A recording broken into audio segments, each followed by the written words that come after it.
Ce gouvernement est composé, de point de vue économique, de forces qui sont tout à fait antinomiques.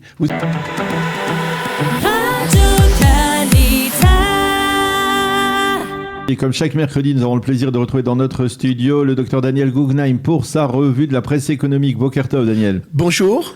Alors, on va parler économie et finances après, on va dire, des échecs de la part des hauts fonctionnaires du ministère des Finances à vouloir faire passer plusieurs réformes. Et nous allons également parler de ce sujet qui a suscité une très vive polémique. Il s'agit des retraites des officiers de l'armée, mais aussi de l'ensemble, on va dire, de l'armée de métier en Israël, des retraites qui ont été augmentées. Vous allez nous expliquer. Alors, de quoi s'agit-il ? Oui, je voudrais faire un tout petit résumé de ce qui s'est passé par rapport justement d'abord aux réformes dont nous avons parlé depuis qu'il y a ce gouvernement. Au début, le nouveau ministère des Finances, Lieberman, est venu et il a dit il n'y aura pas d'impôt. Oui. Et il a dit aussi je vais me consulter par rapport aux professionnels de la finance et notamment je vais donner aux hauts fonctionnaires du ministère des Finances le fait de nouveau que c'est eux qui décident qu'est-ce qui est bon pour le pays, puisque on sait très bien qu'au moment où il y avait l'ancien gouvernement, le ministre Katz avait mis les hauts fonctionnaires un peu au pas, puisqu'il leur avait dit c'est moi qui décide de la politique, et moi je vous demande en fonction de moi ce que je veux que vous me donniez les chiffres. Et alors il leur a dit aux hauts fonctionnaires, en gros, détendez-vous, pas seulement détendez-vous, allez-y, oui. Proposez-moi tout ce que vous n'avez pas proposé pendant des années pour faire des réformes en Israël. Alors ils ont par exemple voulu changer les retraites dans le sens de ne plus assurer les retraites pour les gens. Ils ont voulu mettre des impôts de 40% sur tout ce qui était médical. Ils ont proposé aussi beaucoup de réformes concernant des changements dans la société. Et qu'est-ce qui s'est passé ? Le chef de la Knesset, Miki Levy, a rencontré la semaine dernière Lieberman et lui a dit le genre de réformes qui sont proposées, ce sont des réformes de structure. Ce ne sont pas des réformes concernant obligatoirement ce budget. Et la Knesset, de façon globale, il y a une habitude. On ne peut pas permettre toutes les réformes que tu veux. Et donc, il a enlevé beaucoup de réformes qui avaient commencé à faire agiter les gens. Et il a, pour l'instant en tout cas, laissé que 2 réformes dans 3 grandes réformes pour la première lecture qui doit lire la Knesset. C'est l'histoire de l'agriculture, mais l'histoire de l'augmentation de la retraite des femmes. Mmh. Et troisième chose, les impôts sur les produits qu'il avait appelés qui faisaient mal pour l'écologie, comme les produits en plastique, etc., parce qu'il voulait éduquer le public. Oui. En ce qui concerne les 2 premiers sujets, déjà beaucoup de parlementaires ont dit qu'ils ne laisseraient pas passer les 2 réformes comme ils sont. Et donc, apparemment, ces 2 réformes aussi qu'il avait prévues ne passeront pas. Ce qui reste donc, pour l'instant, c'est surtout, à part le problème de la cash-route, qui est encore un autre problème, c'est le problème de quelques impôts indirects sur l'écologie. Je voudrais donc de dire ça, moi, il y a 3 réflexions que je voudrais dire la chose suivante. Je pense que ça m'a étonné aussi de la façon dont les médias l'ont dit, que de commencer à vouloir avec une majorité si faible. Oui. Parce qu'en Israël, souvent je le répète ici, c'est pas le gouvernement qui décide, c'est la Knesset qui décide. Bien sûr. Or nous avons il faut préciser, le budget de l'État a été voté pour l'instant que par le gouvernement, pas par la Knesset. Tout à fait. Et même pas la première lecture. Oui. D'habitude, les négociations vont après la première lecture. Là, c'est déjà... et en fait, ce que vous venez de dire, c'est qu'il y a une décision gouvernementale presque à l'unanimité, d'ailleurs pas moins de discussions qu'il y avait d'habitude, juste pour les problèmes de budget de la santé, peut-être on en reviendra après, mais donc, à mon avis, ça a été une erreur fondamentale de faire une chose pareille, ne pas voyant que, avec une Knesset, avec un gouvernement qui a une si peu majorité, de pouvoir passer des réformes qui sont très impopulaires et où il y a des lobbies très très forts pour ça. Deuxièmement, je pense, au-delà de cela, ce gouvernement composé, de point de vue économique, de forces qui sont tout à fait antinomiques. Vous avez d'un côté des partis de gauche, voire d'extrême gauche, qui sont au-delà même de la social-démocratie, et vous avez des partis de droite économiques très très durs comme Israël Beitenu ou Yamina, qui sont vraiment d'un capitalisme dur qu'on ne fait même pas encore dans les économies développées. Et il me semblait, c'est quelqu'un qui aurait analysé bien les choses au départ, aurait dit que c'est un des problèmes sur lesquels ce gouvernement aura des problèmes à subsister, c'est au-delà de toute discussion, c'est surtout ce problème de vue totalement différente concernant les problèmes sociaux. Et ça peut durer quelque temps, mais on voit finalement, on l'a vu d'ailleurs, on le voit très rapidement, c'est qu'en fait, le ministère des Finances, Lieberman s'était posé comme quelqu'un qui disait « moi je ne céderai rien et c'est moi le ministre des Finances, je suis comme le Premier ministre des Finances ». En fait, il n'en est rien. Lui-même, il a dit récemment, finalement, c'est pas les fonctionnaires qui décident, c'est moi. Sur quoi il a dit ça? Justement sur le second sujet. Le ministère des Finances, avec une certaine raison, a depuis des années un problème avec le ministère de la Défense, en disant, il y a beaucoup de choses qui se passent, surtout au niveau des retraites des gens qui sont ce qu'on appelle KEVA, c'est-à-dire qui font un métier de l'armée, qui font leur métier comme l'armée métier. Et ils ont déjà des énormes avantages parce que d'habitude, par exemple, même les policiers ne sortent que autour de 55 ans.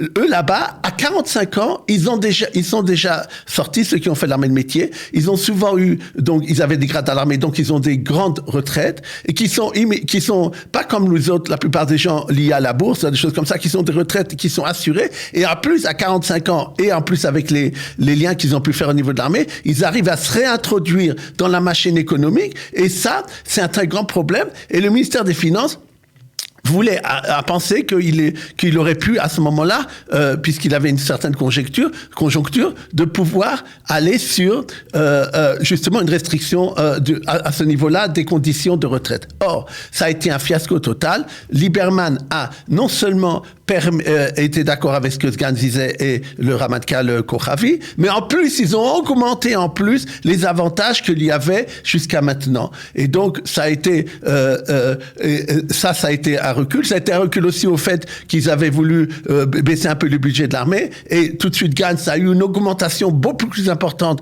que tous les autres budgets pour l'armée de 13 milliards de shekels, ce qui a été en tout cas voté au gouvernement, et qui pose d'ailleurs toujours le même problème, rapport social et le rapport avec d'autres besoins du pays. Et donc, finalement, si on regarde jusqu'à maintenant, il y a, à mon avis, et c'est un problème pour l'économie d'Israël, il y a une non-visibilité de ce qui va se passer, parce que on nous a annoncé des choses, on a laissé transmettre qu'il y avait certaines forces maintenant qui voulaient faire des réformes. Il me semble, il faut être bien sûr très prudent, que pour les raisons que nous avons dit ici, que en fait, Israël ne va pas être navigué économiquement de façon claire, et c'est un problème parce que les investisseurs dans le monde entier ont besoin toujours d'une politique claire économique. C'est pas maintenant qu'on le verra, c'est après, et donc c'est un problème qu'il faudra suivre. Eh bien, c'est un problème effectivement important et inquiétant. Oui. Alors, on va changer de sujet, mais on a parlé tout à l'heure avec le professeur Itzbiki de l'hôpital de Shaare Zedek. Nous allons parler des hôpitaux publics israéliens et d'un mouvement de grève du personnel hospitalier qui se poursuit. Oui, j'ai une impression de déjà-vu. Je voudrais d'abord rappeler ici, peut-être à certains auditeurs qui auraient entendu cela, qu'il y a 1 ou 2 semaines, on a entendu Bennett faire une annonce qu'il allait débloquer 2 milliards de shekels pour aider les hôpitaux face à la nouvelle vague de Corona. Pas un sou de ces 2 milliards de shekels n'ont été versés aux hôpitaux. Maintenant, jusqu'à présent. Oui. Maintenant, pourquoi ces hôpitaux, en plus de ça, maintenant, ont décidé de la grève dont vous me dites que vous avez parlé?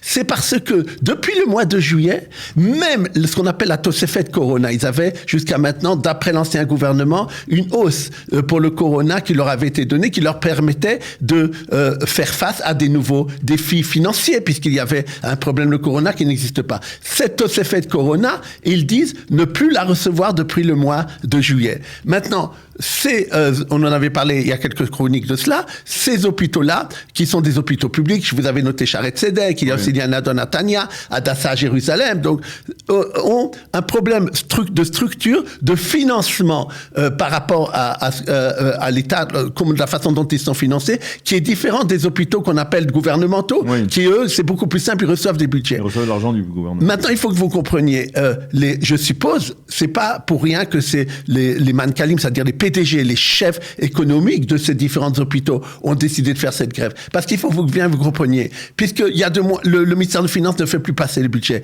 Comment payer les médicaments? Alors, ce qu'ils font, ils disent aux fournisseurs de médicaments, vous savez, au lieu de vous payer après 30 jours, je vous paye après 60 jours. Ils n'ont pas tellement de choix, les médicaments, puisqu'ils ont déjà des contrats. Mais c'est un problème aussi au niveau des fournisseurs, parce que eux, ils ont des frais aussi. Et donc, ça peut provoquer C'est un problème récurrent. On a l'impression qu'en fait, ces hôpitaux publics, Tzibourim, sont les parents pauvres, on va dire, du système de santé publique israélien, et qu'ils sont toujours à la traîne, ils sont toujours à la recherche, surtout en cette période d'épidémie. Exactement.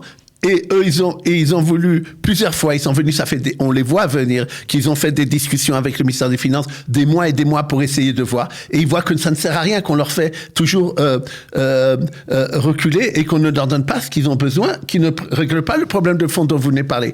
Et en vérité, c'est un problème non seulement de société, mais c'est un problème qu'on peut se demander. C'est-à-dire, il y a des fonds qui sont alloués. Et la première chose que les gens demandent, et c'est, je pense d'ailleurs, une des raisons que l'ancien gouvernement a perdu les élections, c'est le problème de la santé. C'est parce qu'ils n'y avaient pas eux-mêmes reconnu qu'ils ne donnaient pas assez de budget à la santé. Il y a quelques instants, le professeur Itzviki nous disait que il n'était pas saturé à cause du corona, mais à cause d'autres départements qui sont réduits en raison des restrictions budgétaires. Malheureusement, je pense que chaque auditeur ici doit avoir affaire à l'hôpital pour ses proches, pour ses amis, etc. Et il voit, mais dans la vie, ça arrive. Et lorsqu'on rentre ça, on voit le problème énorme des gens qui sont utilisés à une surcapacité. Il faut dire que c'est pas un problème seulement d'Israël, c'est un problème dans le monde entier qu'on réclame plus d'hôpitaux, plus d'allocations par rapport au budget de la santé. Mais je pense, je suis très étonné, il y a énormément d'argent qui a été donné, vous savez très bien, pour Pfizer, pour les choses comme ça. Maintenant, on est à la 3e dose.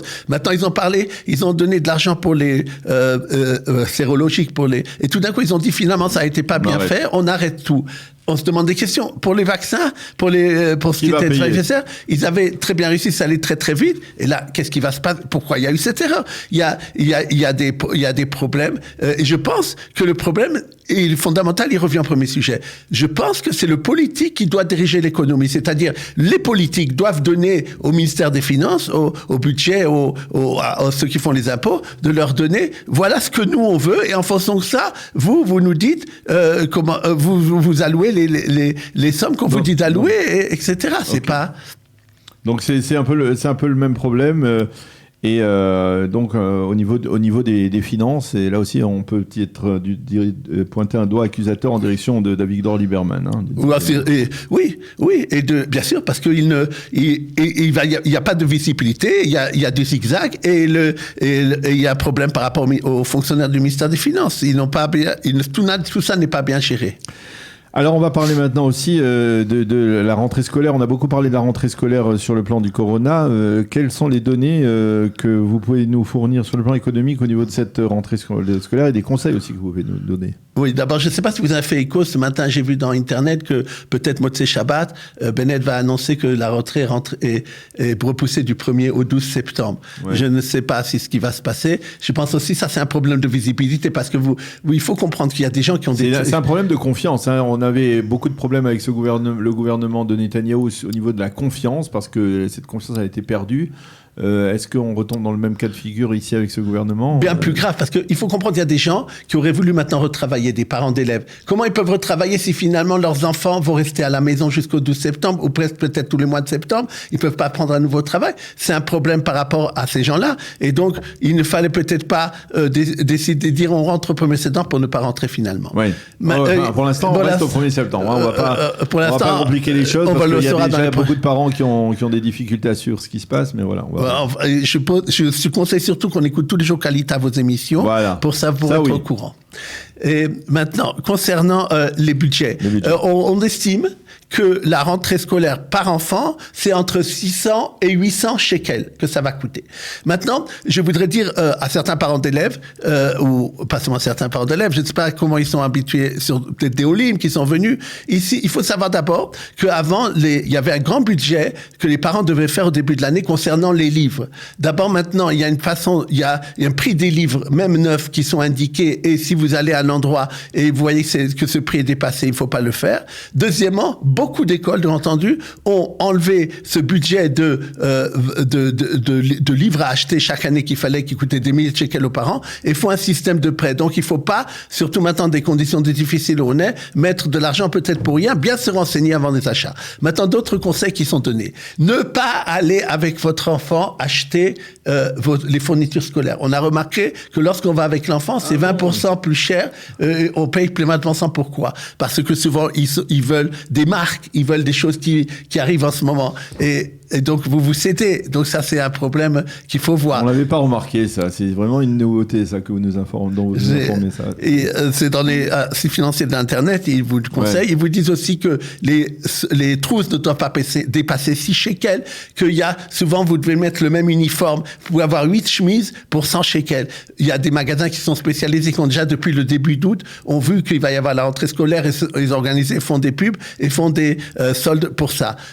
Un dernier point. On en est conseil que je voudrais donner par rapport à ça. Si vous n'avez pas tout obligé d'acheter au début septembre, mais non, j'espère que vous aurez raison qu'il y a quand même la rentrée. Quelques jours après début septembre, les prix baissent immédiatement. C'est comme les trogim à Sukkot, quand il y a moins de demandes. Alors peut-être qu'il faut des fois ne pas faire. Une dernière chose que je voudrais, qui n'a rien à voir, mais puisque on doit arrêter là maintenant, c'est très important. Il faut savoir qu'il y a la loi sur les chèques sans provision qui est rentrée, qui dit que maintenant une banque ne peut plus renvoyer un chèque qui n'avait pas de provision sans prévenir un jour avant au moins celui qui a émis le chèque en disant fais attention, dans ton compte il n'y a pas assez pour ça. C'est formidable, c'est une loi sociale et ça permettra d'éviter beaucoup de chèques sans provision et de beaucoup de gens. Non, mais il y a quand même des gens qui utilisent. Bon, de moins en moins. En tout cas, merci beaucoup, Dr Daniel Guggenheim, pour toutes ces précisions.